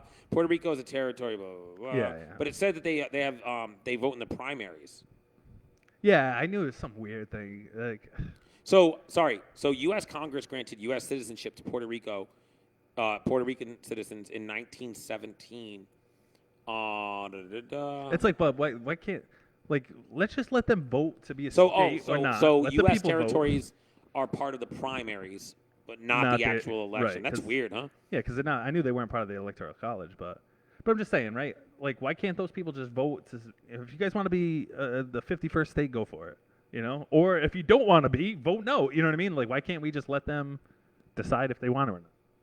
Yo, so that's actually interesting, right? So like my cousin, like by moving to Puerto Rico, like becomes disenfranchised. It says right here, like, Yeah, um, because they have some, you know, autonomy, but that's interesting. yeah. That's actually really weird. That like, so if you moved to Puerto Rico, you'd still live in a U.S. Yeah, you're United. Like, they have like clean water and shit. You know what I mean? Like, they're completely American. They're 100% American. So it's funny that that's your way of calling them American. No, but I'm just saying it's not like I've been to Puerto Rico. yeah, Puerto So, like, Rico's like yes, there's clean water. I would Puerto Rico, like there's some cities there that are, I mean, it's beautiful. I went like a year and change yeah. after the No, but I'm saying they hurricane. have like regulations rough. like that. Like, it's not, you know what I mean? Like, they have regulations like they would, like, you know, you have to have clean water and shit. It's not. Like, I mean, what about Flint, Michigan, bro? Yeah. I don't think that's still fixed, by the way. No, it isn't. Do you know how that happened? Do you know what caused all that? No. It's actually fascinating. This is why like small towns are so dumb, for like the way that they, or even cities are dumb for the way that they like appoint different. Like people don't realize how important it is to appoint people that know what the hell they're doing. Like a civil engineer should be on like the water commission. Yeah, right.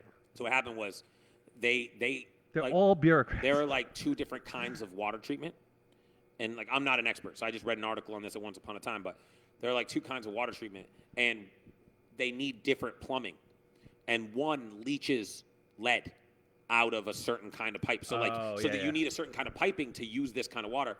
Well, when the Water Commission in Flint, Michigan, when the contract was up with their treatment plant facility, they shopped it. And they picked one for the cheapest price. Yeah, of course, yeah. And it was the wrong kind. Yeah. So they leached all the lead out of the pipes.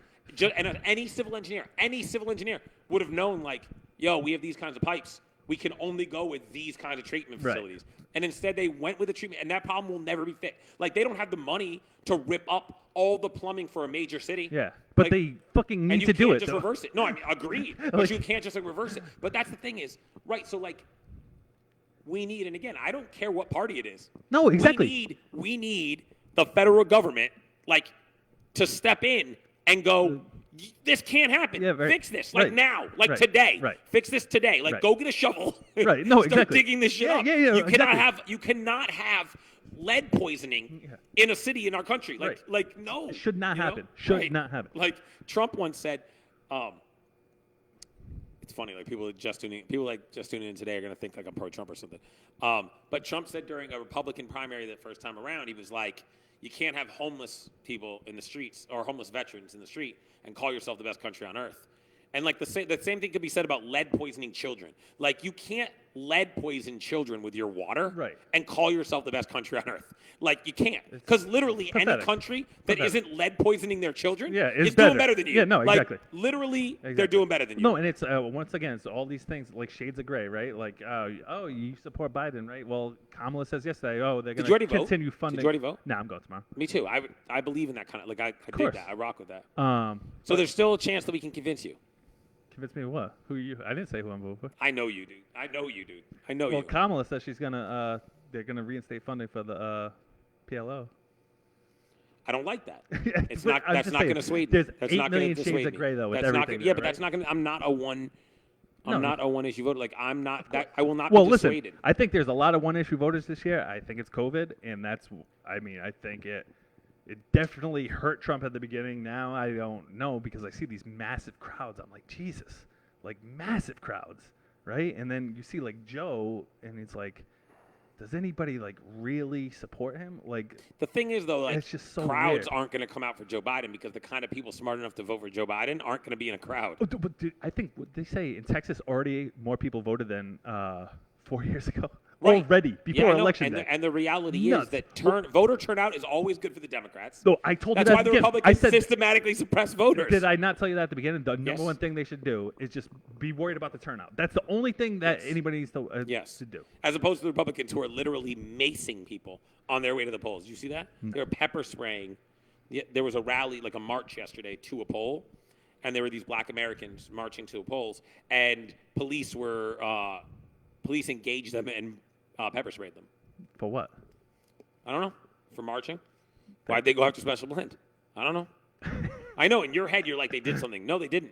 No, I mean, they didn't just mace it for no reason. Oh, really? Oh, yeah, that doesn't ever happen. I was once maced for no reason, for real. Like pepper sprayed for no reason once. 2000, the fall of 2000, spring of 2003. That's because you were climbing the back of the Green Monster that time. No, the spring of 2003 at UMass Amherst, the Hobart Hoedown. I was with Garner and Jay, and I don't remember if Kogo was there or not. And we were just wrong place, wrong time. A lot of students around, and like the police did not like it, and they were in riot gear, and they just started spraying pepper spray, and you're just walking, and all of a sudden you can't breathe. Sucked. And then Jay dropped his wallet, so like mooning the cops. So then the next morning we had to come back for his wallet. We found it, dude. We found his wallet. Wow. Yeah, it was crazy. That is pretty crazy. It was crazy. And then the news cameras were there. And they asked if anybody wanted an interview. And I did it. On the next episode of Heat in the Kitchen. They were like, do you think the police, this is no bullshit. They said this. They were like, do you think the police added to the problem last night? No. The police were the problem last night. I said that right there. And this is like, I still had like an open case. It was, Look at, hey, the more things change, the more they stay the same. Look at. I mean, I don't do that kind of stuff now. Yeah, but 17 years later, other people are doing it, and it's the same. They're the same thing. No, the police are the problem. And then it's like, no, I mean, it sounded like the police were the problem. Yes, that you just said they maced people fucking for no reason. No, the police definitely are the problem in that case. I don't know if they were the problem or not in my case. But here's the other thing: all these fucking stupid ass voting rule. Oh, the voting is up to the local municipalities and state governments. That like is all so the, it's like bizarre. all this stupid ass shit. It's like, guys, this is the 21st century? Is that what we're in? It's like, why is everything so difficult? And all right, well, we should probably get it moving. But never. So okay, never predictions. Change. Never change. Predictions on wax about the election. Who wins? All right, I'm gonna stick with what I said before. I said 200 deaths. Under that, Trump wins. Over that, Trump loses. So you're saying Trump loses? I have to believe that the pollsters have done something different, right? I don't know. So could they be that bad again? So my official prediction. No, it's not about. The problem is that pollsters can only get the data that's available. Right. And the thing about someone like Trump is, Trump has a lot of. I read the only two pollsters that predicted Hillary would lose to Trump are the same two that are predicting that Biden loses to Trump. And they said what people do not understand. What they said that people do not understand how to account for is what they called "quote unquote" hidden votes. And they said Trump has a lot of hidden votes. Yeah. There's a lot of people who won't say they're going to vote for Trump. Well, you can't. Look what happened. There's a lot of people that say it out loud, well, but there's a lot of people that won't. Like if I say I'm going to vote for Trump, like literally, like there'll be people on this fucking Facebook stream that'll say, like literally call me a terrorist and whatever. You know what I mean? I mean, I will consider not being friends with you. Yeah, I know you will. Yeah, I really will. So the thing for me is, but my official prediction. So you officially predicted Biden. My official prediction is Trump's going to win this election. Yeah. So first of all, I've resigned myself. For the record, I just want to get this on the record now. George W. Bush was a much worse president than Donald Trump. Nah, that's not a horrible statement. It's much worse. That's a tough one to measure. How's it tough? He started motherfucking wars. Yeah, he did. Pretty bad war too. That's a hard one. Yeah, because like, listen, the Patriot Act is not a small feat. Like you thought 4 years ago, Trump would get us into wars. I thought that he would create. First of all, you know what I said to Adrian the morning after the election last time? I said, listen, stop crying. I said, the reality is who the president is has very little effect on our lives. We should be involved in local politics.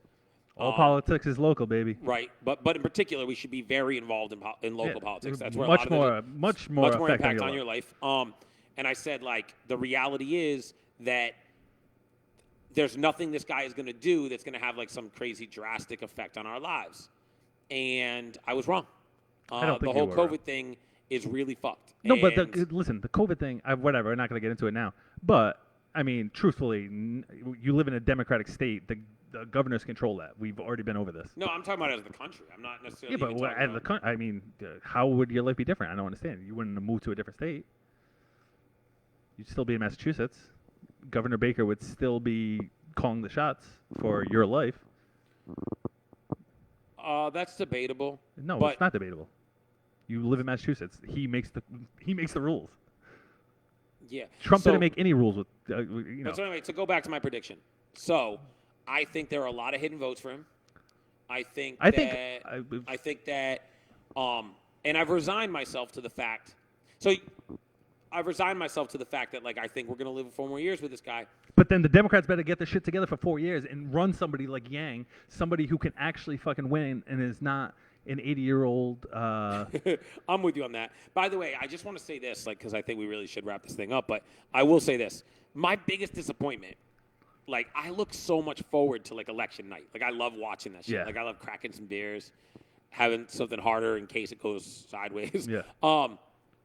And I hate, like, the way the whole mail-in shit and stuff is that, like, we might not get that tomorrow night. Like, when will we get results? I don't know, but we said this in September. Did you hear what Trump's going to do? Do you hear what Trump's, like, strategy, like people leaked? Yo, he's going to declare victory if it looks at He already denied it. Oh, well, he always tells the truth. Listen. That guy's a pathological liar. The media are pathological liars. Literally, there's a million things that... I can't dispute that, what about but Trump is also a pathological liar. You saw the one that the New York Times... Time out. Is Trump a pathological liar? It depends on if. No. It doesn't, when you're a pathological liar, nothing depends. Like Trump will literally sit here and say Say two different things in the same. Yes. Corey, I never said Trump was a pathological liar. No, I never said that. Like that's something Trump would literally do. It's yes. like we heard you. We heard you. Whoever he's talking to, he's gonna tell them what they want to hear. Which is fucked, and I don't like people like that, bro. Yeah, I know. I don't. But when it comes to well, whatever. But I just hope that regardless of what happens, right? All these businesses that are boarding up in these cities, it's like, if Trump wins, then mayhem ensues, right? If Biden wins, no businesses are going to get vandalized. Maybe no not cops businesses. are going to Shit's get gonna shot. go sideways. Shit's going to go sideways. No, I mean, regardless, there's no reason we shouldn't have results on election night, though, okay? I The agree. mail-in ballot should have been mailed fucking 2 weeks ago, and they should be already fucking counted. Some states, they can't even open them until fucking tomorrow. You know what I mean? So it's like, we can't just wait around for fucking weeks, especially when the country's in the way it is, where there's just fucking so much back and forth. And the other thing is, nobody tells the truth, Who wins right? in a fist fight between Trump and Biden? Well, Biden can ride a bike. Trump can't drink a cup of water. I don't think Trump could fight. I just don't.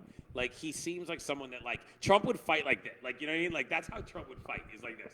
Everyone thinks this guy is so tough. The dude can't drink a cup of water. Like, this is how Trump would hold this microphone right now. Yeah, no. Like, what is that? Why? Like, I don't know, man. Like, how can you be the leader of the free world when you can't Have you heard some of lift this? a cup of Have you water heard some of and the things put that it in your- and have put it in your that Biden literally says though? Yeah, it's ridiculous. It's ridiculous. Yesterday he goes, "Oh, I pretend to be an Eagles fan." Yesterday, "Oh, I'm wearing my Eagles jacket." It's not even the fucking Eagles jacket you're wearing, bro. It's like, like you can't be this bad. These are our options, all right? So in 4 years, Andrew Young. The problem is, Ari, I can't scroll down. I can't read what you wrote. Andrew Yang crushed both I got it. of them. Okay, cool. Yeah. Yeah, well, Andrew Yang needs to, All right, fair point, in bro. 4 years, you know what? Here's what's going to happen. Trump loses, but by the time Joe takes office, Trump passes universal basic income, and then he's a hero for everybody. The Democrats will never go for that, for sure. They don't want universal. They want these problems to go forever. They don't want to fix them. Free college, that's true, too. free college, but kids in high school can't read. That's cool though. Oh, crushes both of them? Oh, of course he would. It's interesting, Ari. Like, Even though he's turning a little bit too political for me too. Like, Andrew, have some morals with some things. Yeah. So, You know. all right, bro. I've enjoyed this, and like I could talk to you all day, but We'll get back to the normal routine here at some point. Cool. So. Yeah, I mean, it'd be cool to do these things more Since, often. well, you're free every night after 9:30 now too. So. Yeah. Wait, what's the rule on podcast recording? How many people are allowed on a podcast? Are there any rules about how many people can comment? Hey, we already tried it on Zoom and it sucked. So. Dude, the Zoom thing like the Zoom podcast thing sucks. Part of that though had a lot to do with like in the comfort of my own home. Like I'm a little too comfortable going after it with beers when we do much better podcast when there's no drinking involved. Like, you know what I mean? It's kind of funny. What? Like, I don't feel like it really affects I don't name names when I'm dead sober. Yeah, I know. No, that's not true. I said some nice things. I don't today, goad but you feel as like much.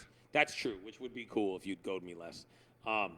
Cool. All right. Hey, lastly though, this is a cool space though, no? Very cool space. Yeah. So Now we just need some BBQ. we need some BBQ. Then we need some customers to come to the BBQ. Yep. You know, because like that would be cool if we could sell some Vaccine. food. Yeah. Listen, the vaccine would be dope. But right now, I'm You just know, going to focus on selling I some talked. food. I just need talked. some food to I sell. talked to our doctor. I said if I get COVID, he gave me the flu shot. I said if I get COVID, Oh, I guess I should go get a flu shot. I said if I get it, like, what's protocol, whatever. He goes, I just tell you to stay home. Literally, not prescribed. There's still no. I'm like, are you serious? I'm like, would you prescribe? I asked him if he'd give me HCQ. He said he would. That's my doctor, baby. Jesus He Christ. would. He's like, for the right price. No, it works. And by the way, those studies about the heart thing, fake. What heart thing? Remember the hydroxychloroquine? They said. I never dove into that shit. No, like, I know. Pretty much like if I hear from you or Kyle, like I'm just like I Me or tune Kyle, it but out. I actually read scientists. Dude, I'm trying to remember the name of the dude that Kurt something. Kyle and Kurt, man, like they just the two of them. Oh God. So anybody who's wondering about that, go look it up on Facebook. Yeah. All right, cool. Appreciate you guys. Obvious Facebook page. There's a lot of smack talking out there. But Heat in the Kitchen, episode 16. Next time we JB, talk, I just got your text and 200% agree pretty much on everything you just texted. All right, bro. next time we talk, is it about me? Is it about Coombs? No, bro. No. All right. Talk to you guys. Peace. Bye.